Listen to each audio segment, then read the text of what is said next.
ઘસો તો એમાંથી સુર નીકળે. આમ ગા ફૂક અને ગરકો ઘણે પ્રકારના વાજિંત્રો લઈને 33 કરોડ દેવી દેવતાઓ પધાર્યા છે.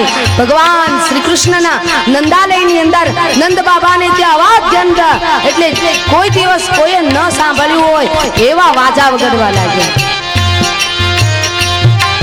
પછી ગોપા પરસ્પરમ રુષ્ટા ઓમ નમો ભગવતે વાસુદેવાય. ઓમ નમો ભગવતે વાસુદેવાય. આસિંચંતો વિલિમ્પન્તો નવનીતેશ્ચ ચિક્ષુપો. ઓમ નમો ભગવતે વાસુદેવાય. ઓમ નમો ભગવતે વાસુદેવાય. ગોવાળો આવ્યા, ગોપીઓ આવ્યા, પણ શું કર્યું? સાંભળો સાંભળો. સુખદેવજી મહારાજે કહ્યું ગોપ ગોપીઓ આવ્યા, કનૈયો રપ્યો તો કંઈક તો લઈ જવું પડે ને. એટલા માટે એ લોકો લઈને માખણ, મિશ્રી, દહીં લઈને આવ્યા, છાછ. પણ નંદ મહોત્સવમાં એવા પાગલ બન્યા. કાલે જેમ મંડપની અંદર બધા મેરે ભાઈ બહેન પાગલ પાગલોની પરમહંસોની દુનિયા હોય એવું કાલ લાગતું હતું. એ પાગલતા કોની પાછળ? પ્રભુની પાછળ. અને જ્યારે પ્રભુની પાછળ કોઈ જીવ પાગલ બને છે ને ત્યારે મેરે ભાઈ બહેન પ્રભુ એનું કલ્યાણ કરી દે છે. તો એ ગોપ ગોપીઓ લઈને આવ્યા હતા છાશ, દહીં, દૂધ, માખણ. પણ એવું ભાન ભૂલ્યા કે કનૈયાને આપવાને બદલે પોતે ખાવા લાગ્યા માખણ મિશ્રી. અને એકબીજા ગોપ ગોપીઓ હતા એકબીજાને માખણ ચોપડવા લાગ્યા. અહીંયા સુખદેવજી મહારાજે લખ્યું છે આસિંચંતો વિલિમ્પન્તો નવનીતેશ્ચ ચિક્ષુપો. નંદો મહામનાસ્તેભ્યો વાસોલંકાર ગોધનમ. ઓમ નમો ભગવતે વાસુદેવાય. ઓમ નમો ભગવતે વાસુદેવાય.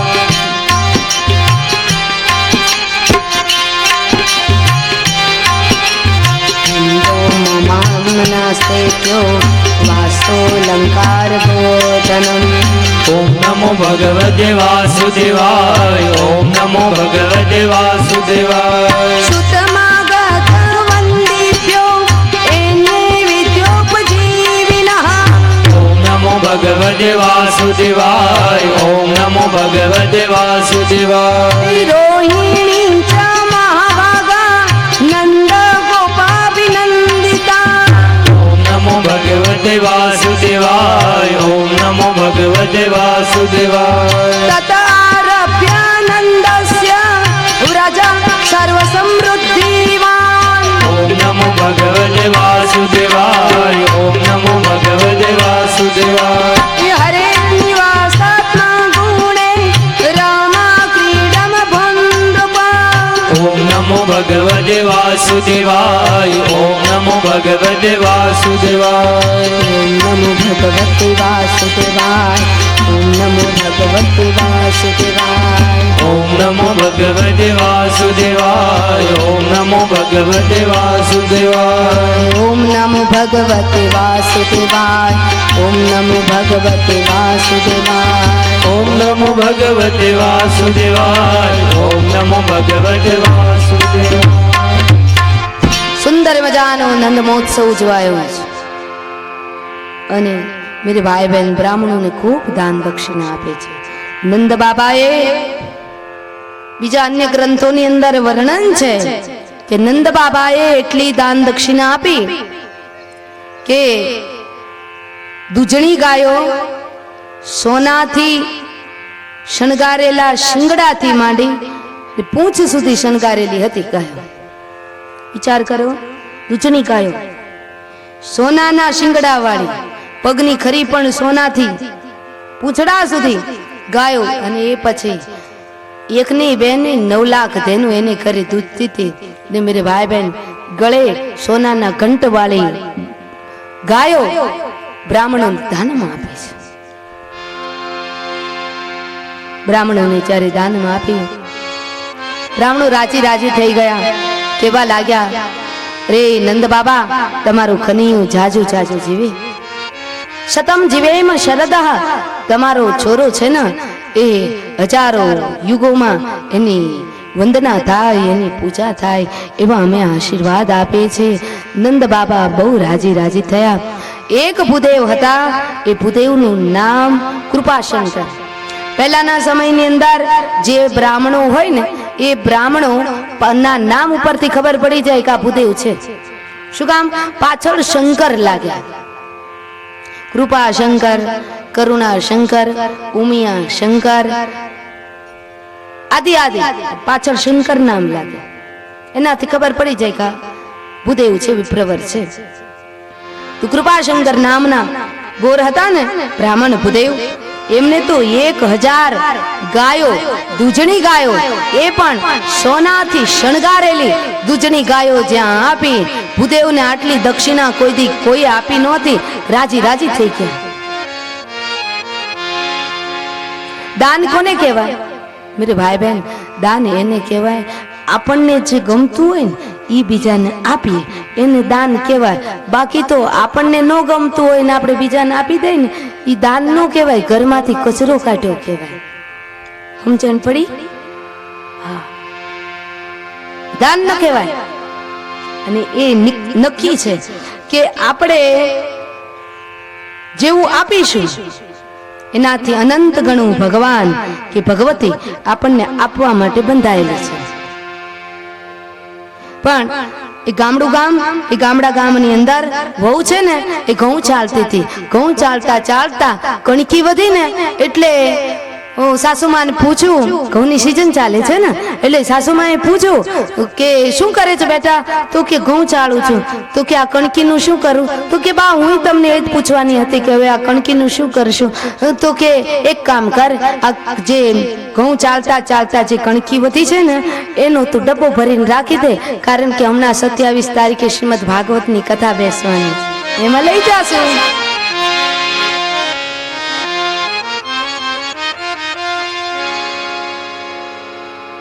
ઈ કઈ આપણે હાલે એવું તો છે નહીં બેટા.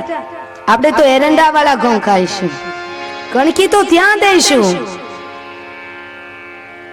કેનેડીમાં તો કોઈ એવું કરે નહીં, પણ આ ખાલી વાત કરું છું. કણકી ભગવાનને આપે.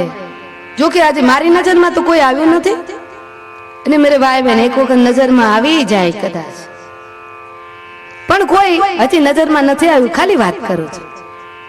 પણ આપણને જે ગમે એ બીજાને અપાય, એનું નામ દાન.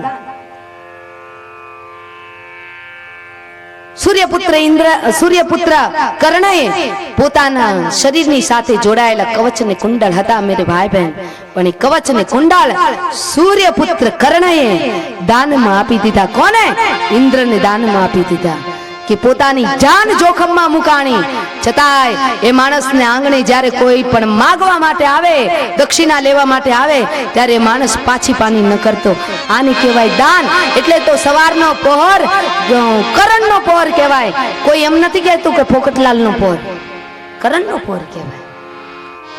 અને મેરે ભાઈ બહેન, સૂર્યપુત્ર કર્ણ જ્યારે એ ગંગાજીની અંદર સ્નાન કરવા માટે જાય, સૂર્યનારાયણ ભગવાનને અર્ઘ્ય આપે ને, ત્યારે 1 યોજન આ બાજુ અને 1 યોજન આ બાજુ, 2 યોજનના ઘેરાવામાં ગંગાજીના જળ ગરમ થઈ જતા માયનો લાલ કોઈ બીજો ગંગાજીના જળની અંદર 2 યોજનના ઘેરાવામાં કોઈ સ્નાન ન કરી શકતું, એટલું પાણી ગરમ થઈ જતું. આ કોની તાકાત હતી? સૂર્યપુત્ર કર્ણના દાનની અને સૂર્યનારાયણ ભગવાનના પ્રતાપની પ્રભાવની શક્તિ હતી. બધી મેરે ભાઈ બહેન, આપણને જે ગમે એ પ્રભુને આપે. માણસની સૌથી કિંમતી વય કઈ છે? જુવાની. ગઢપણમાં તો પછી ઠીક છે,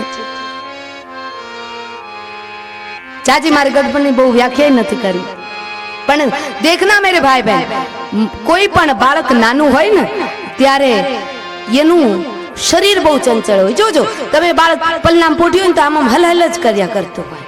એ કા એને રમકડું આપો, મોઢામાં નાખે, કઈ કઈ હલ હલ જ કર્યા કરતું હોય. શું કામ? એનો નૈસર્ગિક સ્વભાવ છે ને બાળક ચંચળ હોવું જોઈએ. તો બાળક નાનું હોય ત્યારે એનું મન સ્થિર હોય, પણ શરીર ચંચળ હોય. એનું એ બાળક જ્યારે 25 વર્ષની વય આવે અને એ જુવાન બને ત્યારે શરીર શાંત થાય, શરીર એકદમ સ્થિરતામાં આવી જાય કે આપણે જેમ કહીએ એમ બેસે.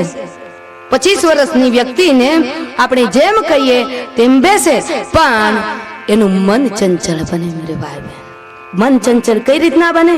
વિકારો વ્યાપે એટલે એનું મન ચંચળ બને.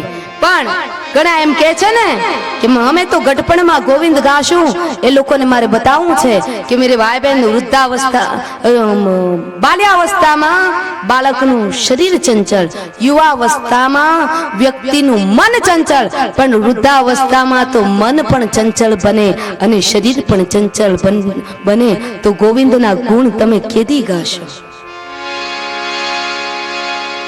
જે આપણને ગમે ને ઈ ઈશ્વરને દેવાય. આપણને શું ગમે? જુવાની ગમે. જુવાની કોને ન ગમે? બધાને ગમે મેરે ભાઈ બહેન.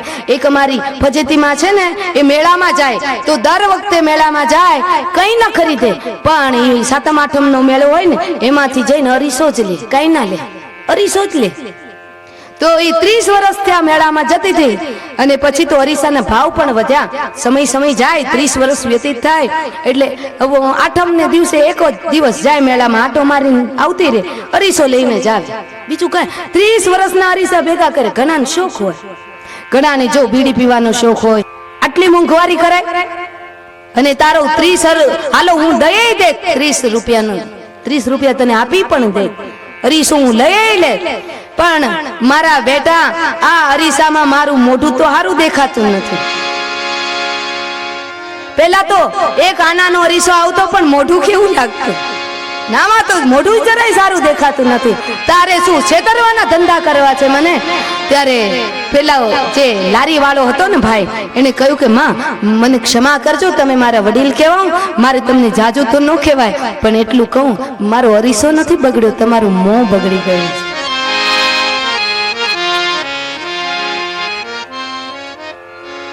વૃદ્ધાવસ્થા આવે અને મેરે ભાઈ બહેન, જે સફરજન જેવી ચામડી હોય, હે કેવી સરસ મજાની ચામડી હોય, અને એ સફરજન જેવી ચામડીમાં કીડીયું આટા મારે ને એવી કરસલીઓ પડી જાય. કીડી ચડી ગઈ હોય ને, કીડીને એમ થાય કે બીજી બેનપણીને બોલાવી લઉં કે અહીંયા તો રાતવાસો થઈ શકે એવું સુંદર મજાનું વિશ્રામ ઘાટ છે એવું લાગે. એ ચામડીઓની અંદર એવી કરસલીઓ પડે. મેરે ભાઈ બહેન, ગઢપણમાં ગોવિંદે કોઈએ નથી ગાયા હો, કોઈએ નથી ગાયા. જેને જેને ભારત વર્ષની અંદર સંતો થયા, સંત મહિલાઓ જે થઈ, એને ભરજુવાનીમાં જ ભક્તિ કરી છે મેરે ભાઈ બહેન. ગઢપણમાં તો શરીર પણ ચંચળ, મન પણ ચંચળ. તમે ક્યારે ગોવિંદના ગુણ ગાશો? સુખદેવજી મહારાજ નો આ પ્રશ્ન છે. માટે બાર કહેવાનું મેરે ભાઈ બહેન, તમારા બાળકો જુવાનીમાં પ્રભુ ભજન કરતા હોય ને તો એને અટકાવજો નહીં, કરવા દેજો. ઘણા ઘરોની અંદર તો ફરિયાદ છે, ભાઈઓ બેન બેટીઓ મને ફરિયાદ કરે કે અમે અમારા ઘરની અંદર હનુમાન ચાલીસા કરતા હોઈએ, સુંદરકાંડ કરતા હોઈએ, તો અમારા મા બાપ અમને મના કરે છે કે હવે આજકાલ જુવાન ભાઈઓ બહેનો કથા સાંભળતા થયા છે, નહીતર તો પેલા વડીલો જ કથામાં જાય, જુવાનોને કોઈને આવવા જ ન દે, એમ કે ગઈઢા થાવ ત્યારે કથા સાંભળજો, એવી એક માન્યતાઓ હતી. પણ મેરે ભાઈ બહેન, આજે કળિયુગ હોવા છતાંય સમાજની અંદર મેરે ભાઈ બહેન બહુ એટલે વધારેમાં વધારે જાગૃતિ આવી છે. અને આ તમે જુઓ તો ખરા, બધું કથાનું પુણ્ય જ છે ને, જુઓ તો ખરા. હે આમ નજર નાખો તો ખબર પડે, એ તો અહીંયા બેઠા હોય ને તો ખબર પડે, ત્યાં બેઠા બેઠા ખ્યાલ ના આવે કે આ બધું પુણ્ય ઉગ્યું છે મેરે ભાઈ બહેન. એ પુણ્ય કોણે ઉગાડ્યું? પરબતભાઈ ઉગાડ્યું છે. આ બધું પુણ્ય ઉગ્યું છે. ભજન ને ભોજન જ્યાં સાથે થાય ત્યાં કળિયુગની અંદર હરિનો નિવાસ છે. ભક્તિ કરવી હોય યુવાવસ્થામાં કરાય, દાન કરવું હોય પછી ગઢપણ આવે એટલે તૃષ્ણા સતાવે, વાસના સતાવે, લોભ સતાવે, હજી આટલું ભેગું કરી લઉં, હજી આટલું ભેગું કરી લઉં. પણ મેરે ભાઈ બહેન, ભક્તિ કરવી હોય ને તો ભક્તિ જુવાનીમાં કરાય, દાન કરવું હોય તો દાન જુવાનીમાં કરાય. ગઢપણમાં કઈ નથી થતું. ગઢપણમાં દેવની સેવા નહીં, દેહની સેવા થશે. મને ઘણા પૂછે, તમે આટલી ઉંમરમાં આવું બધું વિચાર કરી લીધો? પણ મેરે ભાઈ બહેન, હું તો જે મારું શરીર કામ કરે છે, બાકી મને પ્રેરણા આપનારું તો મારો હનુમાન છે. મારું જીવન, મારો આધાર, મારો શ્વાસ, મારો વિશ્વાસ એ મારો હનુમાન છે. શું કામ? કે રાજકોટમાં ભણેલી, રાજકોટમાં મોટી થયેલી અને મેરે ભાઈ બહેન સુખી સંપન્ન પરિવારની છું. એવું કઈ નથી કે કોઈ વાતની કમી છે. મા બાપની એકની એક દીકરી રાજકોટમાં એમએ સંસ્કૃત સુધી નો અભ્યાસ, પણ છતાંય લોઢવા જેવું ગામ, એમ ચારે બાજુ જાડી જંગલ અને એ ભેખડું તો નદીઓની એવી છે કે એમાં દીપડાઓને રહેવાનું મન થાય, ચિત્તાને રહેવાનું મન થાય, સાવજને રહેવાનું મન થાય. પણ છતાંય એ રાજકોટના રાજમાર્ગો છોડી અને મેરે ભાઈ બહેનના લોઢવા જેવા ગામના આજુબાજુ વિસ્તારોના ઇલાકામાં આવવાનું મન શું કામ થયું? આ હિંમત કોણે આપી? કે કોઈ દિવસ જંગલ જોયું નહોતું, એને બદલે જંગલ જેવા વિસ્તારોમાં, અને કે જ્યાં હનુમાન ચાલીસા શું કહેવાય, હનુમાનજી મહારાજ શું કહેવાય, એવી પણ કઈ ખબર કોઈને નથી પડતી. એ હિંમત કોણે આપી? એ હિંમત આપનારો હનુમંત છે મેરે ભાઈ. એના બળે મેરે ભાઈ બહેન તમને એટલું ચેલેન્જ કરું છું કે જેમ અંગદ જે રાવણની સભામાં પગ મૂક્યો અને કહ્યું કે કોઈ માયનો લાલ હોય અને મારો જો પગ ઉપાડી દે તો હું જાનકીજીને હારી જાઉં, એમ હનુમાનજીના આધારે, હનુમાનજીના ભરોસે હું લાખોના ખતરા ખેડવા માટે તૈયાર છું. અને મેરે ભાઈ બહેન એને કામ પૂરા કર્યા પણ છે. નહીતર મારી ઉંમર શું, હું શું એવા કામ કરી શકું આ શરીરથી એવી? પણ મેરે ભાઈ બહેન એ તો મોટાઈ છે હનુમાનજી મહારાજની કે કામ કરે છે, એ મોટાઈ અપાવે છે મને.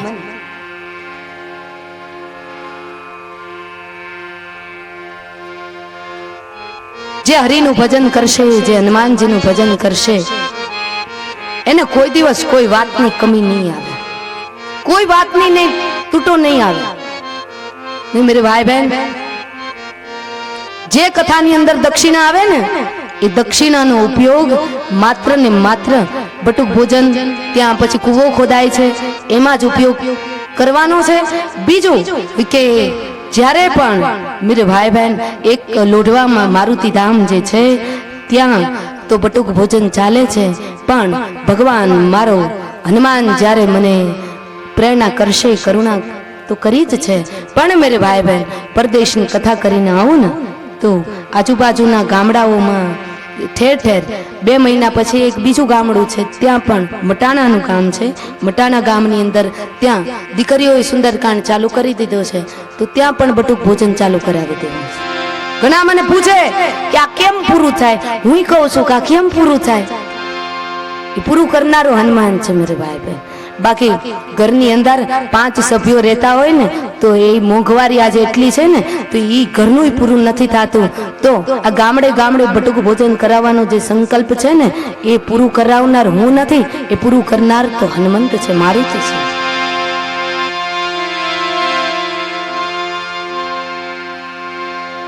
મારે તો મેરે ભાઈ બહેન મારે ચાનું વ્યસન નથી, અને મારે 3 સાડી હોય ને તો સરળતામાં મારે 4 વર્ષ નીકળી જાય. તમને જોવાની છૂટ છે, મારો જે ઉતારો છે ને મારી બેગમાં 3 કરતા વધારે સાડી નહીં હોય, 3 જ સાડી રાખો. એ 3 સાડી હોય 4 વર્ષ નીકળી જાય. તો મારે બીજી કઈ જરૂર હોય? દાળ રોટલી જમવું, સાદો ખોરાક એ મારા જીવનની આવશ્યકતા છે. હું જીવવા માટે જમું છું, જમવા માટે નથી જીવતી. ઘણા જમવા માટે જીવતા હોય. કહેવાનું તાત્પર્ય કે મેરે ભાઈ બહેન ભગવાનને અર્પણ કરવી હોય ને તો જુવાની જ અર્પણ કરાય, તો હનુમાન મળે, તો રામ મળે, તો કૃષ્ણ મળે. આપણને જે ગમતું હોય એ આપણે બીજાને અપાય. અને મેરે ભાઈ બહેન હંમેશા આપણે જ્યારે અર્પણ કરીએ ને ભગવાનને, ત્યારે નામ કમાવાની કોઈ પેલી ન રખાય.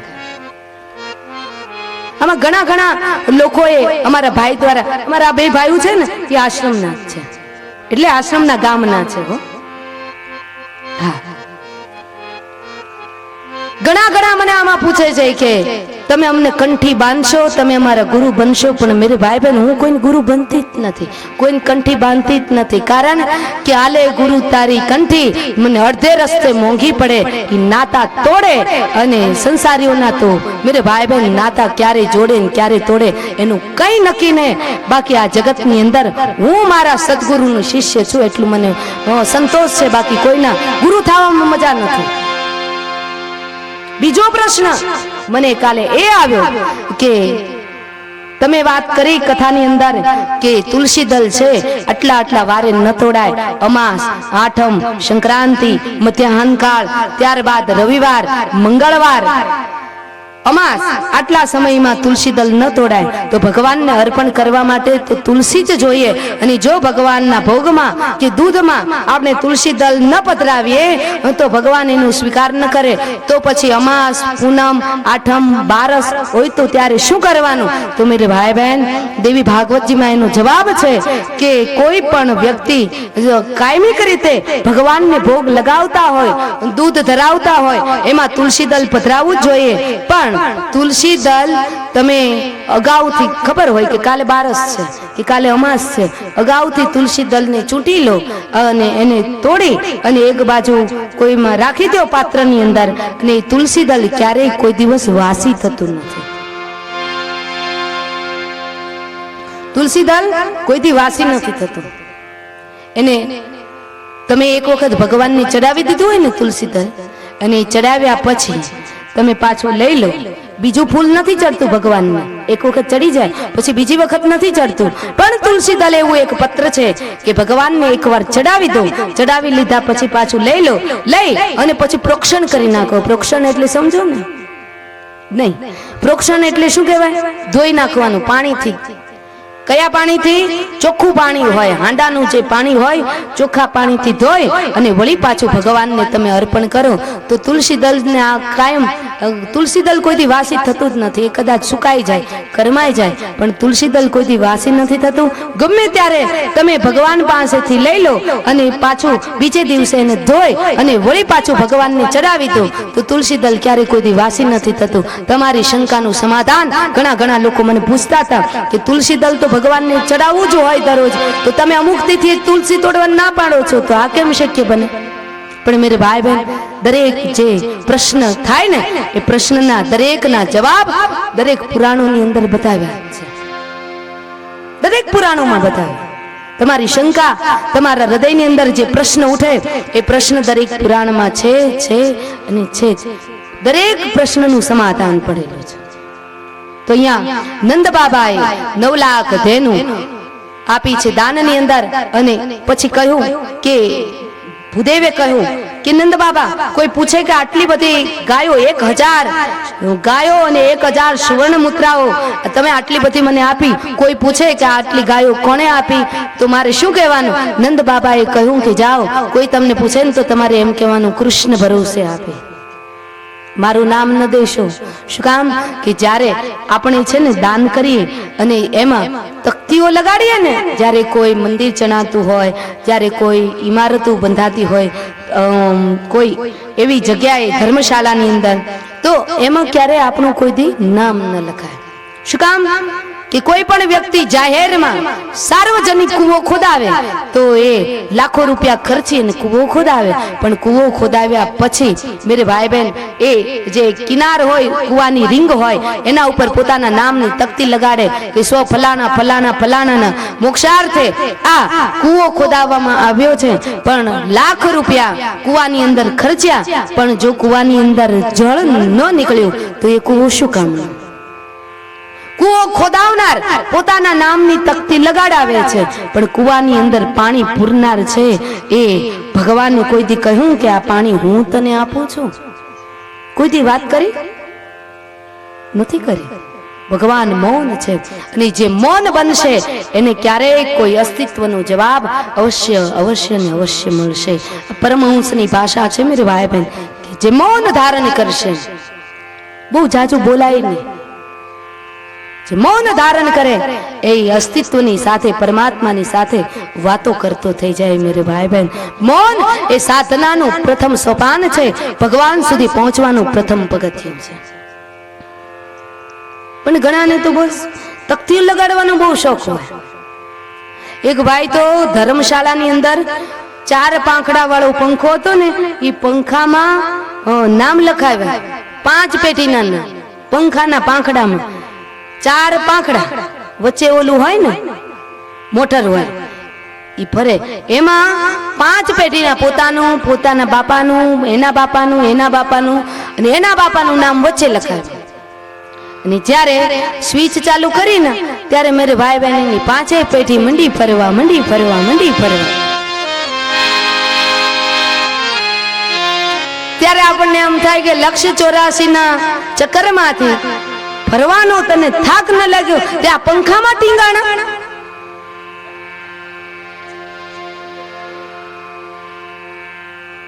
નામ ન લખાવાય, કે તકતીઓ ન લગાડાય આપણા નામ. મેરે ભાઈ ભાઈ આપણું પુણ્ય ધોવાઈ જશે. નામ તો હનુમાન ભરોસે, અંબા ભરોસે, તમને જે ભગવાન વાલા હોય, દ્વારિકા વાળાના ભરોસે જે ધર્મના કામ થાય ને મેરે ભાઈ બહેન, એ ભગવાન ભરોસે થાય. અને ભગવાન જે કરે ને એ ધર્મના કામમાં 4 ચાંદ લાગી જાય. પણ આપણે એમ કહીએ કે હું કરું તો એ બધું નકામું છે. નંદ બાબાએ 1000 ગાયો, દૂધણી ગાયો આપી છે. કોને? વિપ્રવરને આપી છે. અને ભૂદેવ તો એવા રાજી થયા, ઘરે ગયા. છોરા બધા કોઈ ઘરે હતા નહીં, એ બધા શહેરમાં રહેતા હતા. બે ગોર ને ગોરાણી જ ગામડામાં રહેતા, ગોકુલમાં. એવા રાજી થયા, ઘરે ગયા તો ગોરાણી ઘરે હતા નહીં. ગોરાણી જમનાજીના જળ ભરવા માટે ગયા હતા. ઘર ખાલી હતું. એક ઓસરી 4 ઓરડા હતા. ગોર બાપાએ સોનાથી શણગારેલી જે ગાયો હતી એ આંગણામાં બાંધી. આંગણામાં ન સમાણી એટલે ફળિયામાં આવ્યા. ફળિયામાં ન સમાણી એટલે ઓસરીમાં ચડ્યા. ઓસરીમાં ખીલા ખોડ્યા અને ત્યાં ગાયો બાંધી. ત્યાં ગાયો ન સમાણી એટલે 4 ઓરડા હતા. એ 4 ઓરડામાં ગયા. ત્યાં ગાયો બાંધવા માટેના ખીલા માર્યા. ત્યાં પણ ગાયો ન સમાણી એટલે રસોડામાં ગયા. રસોડામાં ગાયો બાંધવા માટેના ખીલા ખોડવા માંડ્યા. બોલો, કોઈ રોકવા વાળું તો હતું નહીં. એટલે બરાબર એ જ વખતે રસોડામાં જ્યાં ખીલા મારતા હતા ને તે કોરાણી જમનાજીના જળ ભરીને આવી અને એ માટીની માટલી લઈને ભરવા ગયા હતા. જમનાજીના જળ માટીનો ઘડો લઈને ભરવા ગયા હતા. અને જ્યાં આવ્યા એક ગાય થોડી તોફાની હતી. જે નંદ બાબાએ ભૂદેવને બ્રાહ્મણને જે દાનમાં આપેલી ગાય હતી ને એ થોડી તોફાની. એટલે જેવા ગોરાણી જમનાજીના જળ ભરી અને પ્રાંગણમાં આવ્યા ત્યાં તો મેરે ભાઈ ભાઈ એ ગાયે પોતાનું શિંગ ઉછાળ્યું, ગોરાણીને કેડમાં માર્યું એટલે ગોરાણી પડી ગયા. માથા ઉપર માટલી હતી. કટકી મટકી હો ગઈ કટકી, चूर चूर हो गई कटकी मटकी हो गई कटकी, कटकी कटकी થઈ ગઈ મટકી. અને એ જ વખતે કેડમાં થોડુંક વાગી ગયું, મણકામાં સેજ દુખાવો થઈ ગયો. એટલે ગોરાણી ખેડ ઉપર હાથ રાખી અને બોલવા માંડ્યા કે મારે આંગણે જે ગાયો બાંધી ગયું એનું સાતે જન્મ સારો ન થાય. એને ખબર નહોતી કે અમારા ઈ છે. અંદર ગયા ત્યાં તો ખીલા ખોડવાનો અવાજ આવતો હતો. ત્યાં જઈ અંદર જઈ અને જોયું ત્યાં તો એક તો વાગ્યું હતું, ગાયે માર્યું હતું. અધુરામ પૂરું માટલી ફૂટી ગઈ, જળ ઢોળાઈ ગયું. આ બધું થયું. ગોરાણીને એકદમ ગુસ્સો આવ્યો અને એમાં અધુરામ પૂરું જે કોર હતા ને ભૂદેવ વિપ્રવર એ ખીલા મારતા હતા અને તલ્લીન થઈ ગયા હતા ખીલો મારવામાં, જમીનમાં ખીલો કુચાડવામાં. શું કામ? ગાયો બાંધી હતી એટલા માટે. ત્યાં જઈ ગોરાણી જે હતા ને એ ગોર દાદાની ચોટી પકડીને ઉભા કર્યા અને કહ્યું કે તમારામાં જેવું કઈ અક્કલ જેવું ખરું કે નહીં? કઈ બુદ્ધિ જ નથી. 50 વર્ષના થયા, બુદ્ધિયુક્ત કઈ કામ જ ન કર્યું. આટલી બધી ગાયો કોની લઈ આવ્યા છે? છાણ વાસી દઉં, એનું દોહન કરું, આ બધું તમારાથી થશે? ગોર દાદા તો સ્થિર થઈ ગયા. અમને રણચંડીનું સ્વરૂપ ધારણ કર્યું. બહુ બોલ્યા ગોરાણી, પણ પછી ધીમે કરે અને ગોર દાદાએ જઈ ધીમે રહીને કહ્યું કે ગોરાણી, આમાં છે ને તમને ગમે, તમને સારી લાગે એવી 2-3 ગાયો રાખજો. બીજી બધી મને તો આ નંદ બાબાએ દાનમાં આપી છે, સોનાથી શણગારેલી. બીજી ગાયોનું સોનું ઉતારી અને આ બધી ગાયો દૂધણી છે કે વસુકી ગયેલી નથી, એટલે બીજી ગાયો તમે તમારા ભાઈને ત્યાં મોકલી દેજો.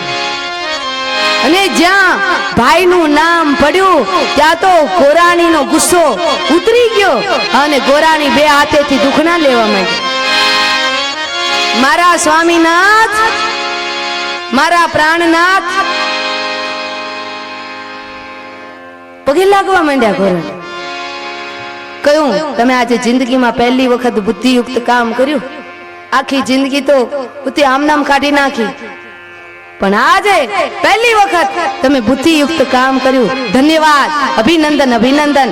અને ગોરાણીએ પૂછ્યું કે કનૈયાનું પ્રાગટ્ય ક્યારે થયું? અરે ગોરાણી, તમને શું ખબર પડે? નંદાલયની અંદર તો જાણે એવું લાગે છે કે વૈકુંઠ લોકમાંથી લક્ષ્મી ઉતર્યા છે, એવો વૈભવ છે આજે. એમ તો કે હા, તો ચાલો હું દર્શન કરવા જાઉં. એને લોભ લાગ્યો, હું દર્શન કરવા જઈશ તો મને નંદ બાબા કંઈક આપશે. તું કે એમ નહીં, હવે તો તમે દર્શન કરવા જશો ત્યાં તો નંદ મહોત્સવ પૂરો થઈ જશે, એટલા માટે અહીં શ્રી ગણેશ કરો. કનૈયાએ આટલી બધી ગાયો દાનમાં આપી તો હવે એના નામનું ગુણાનુવાદન કરો. અને ગોરાણી ત્યાં નંદ મહોત્સવ, એના ઘરે ગાયોની સાથે નંદ મહોત્સવ કરાવવા લાગ્યા. તો ત્યાં તો કોઈ ઢોલ વાજા કઈ વગડતા નહોતા, પણ જ્યારે નંદ ઘેરા નંદ ભયો થયો ને ત્યારે 1000 જે ગાયો હતી એ ગાયોના ડોકમાં જે ઘંટ બાંધ્યા હતા, ગાયો પણ ઉછળવા લાગી અને સાથો સાથ એવું સંગીત વાગ્યું, એકી સાથે ઘંટારવ થવા લાગ્યો. મંદિરોમાં જેવો ઘંટારવ થાય ને એવો ઘંટારવ થવા લાગ્યો છે. અને ગોરાણી ગાવા લાગ્યા. વૈષ્ણવી પરંપરામાં પદ ગવાય છે. આજ કૃષ્ણજી પધાર્યા મારે ઘેર રે, આજ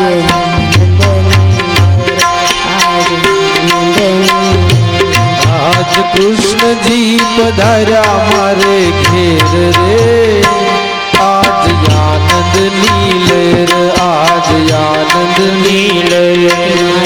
માએ કરી છે મોટી રે, આજ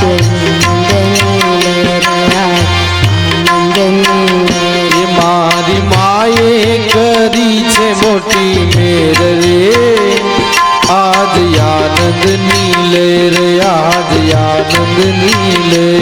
આજ કૃષ્ણજી પધાર્યા મારે આજ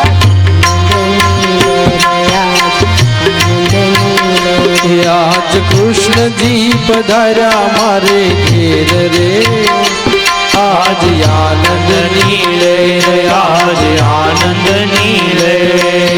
સોના સૂરજ આજ ઉગ્યો આંગણીએ, સોના સૂરજ આજ ઉગ્યો આંગણીએ, કૃષ્ણજી પધાર્યા મારા ઉરના આંગણીએ, કૃષ્ણજી પધાર્યા મારા ઉરના આંગણીએ, કૃષ્ણજી પધાર્યા મારા ઉરના આંગણીએ, કૃષ્ણજી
પણ નંદ મહોત્સવ મનાવ્યો. ક્યાં? ગોર દાદા હતા, એમને ઘેર ગોર ગોરાણી સાથે મળી પોતાના ઘરે નંદ મહોત્સવ ઉજવ્યો. કાલે હતો એ જેલ મહોત્સવ. નંદ મહોત્સવ તો સવારના 4 વાગ્યા થયો નંદાલય. તો અમારા ભક્તજનો, જે ભાઈઓ વૈષ્ણવો, અત્રે પ્રસાદ લીધા વગર કોઈ જાય નહીં. શું કામ? કે ભાગવત કથાનો પ્રસાદ અશ્વમેધ યજ્ઞની પ્રસાદી કહેવાય. ને મેરે ભાઈ બહેન, ભાગવત નો પ્રસાદ જે કથા હમણાં આપણે 12 વાગે જ્યારે સમાપન થશે ત્યારે એ પ્રસાદ લઈ જમી અને પછી આખો દિવસ રોકાય અને સાંજનો પ્રસાદ લઈ અને પછી તમારે ઘરે જવાનું છે. ત્યાં સુધી કોઈએ જવાનું નથી. અને જો આ પ્રસાદને આપણે ઠુકરાવીને જઈએ કે આપણને એમ થાય કે નથી લેવો આ પ્રસાદ, તો પછી સત્યનારાયણ ભગવાનની કથામાં કેવું થયું હતું, પેલી લીલાવતી ને કલાવતીનું. તો આ કથાના જે આપણા મુખ્ય યજમાન કણજારિયા પરિવારના એ બંધુ બેલડી, રામ લક્ષ્મણની જોડ, કૃષ્ણ અને દાઉજીની જોડ જે કહેવાય એવા ભાઈ શ્રી પરબતભાઈ અને નરસિંહભાઈ, એમનું આમંત્રણ છે. જે ભાવિક ભક્તો સગા તો પધાર્યા છો, પણ કણજારિયા પરિવારના જે ભક્તજનો પધાર્યા છે તો બરાબર છે, પણ આજુબાજુના ગામડાઓમાંથી જે ભાવિક ભક્તો વૈષ્ણવો કથા શ્રવણ કરવા માટે આવ્યા છે એ ખાસ નમ્ર અપીલ. એ લોકોએ તો આમંત્રણ આપ્યું છે, પણ હું તમને એમ કહું છું કે જમીન જાજો બાપા, જેમાં વગર કોઈ ન જાજો.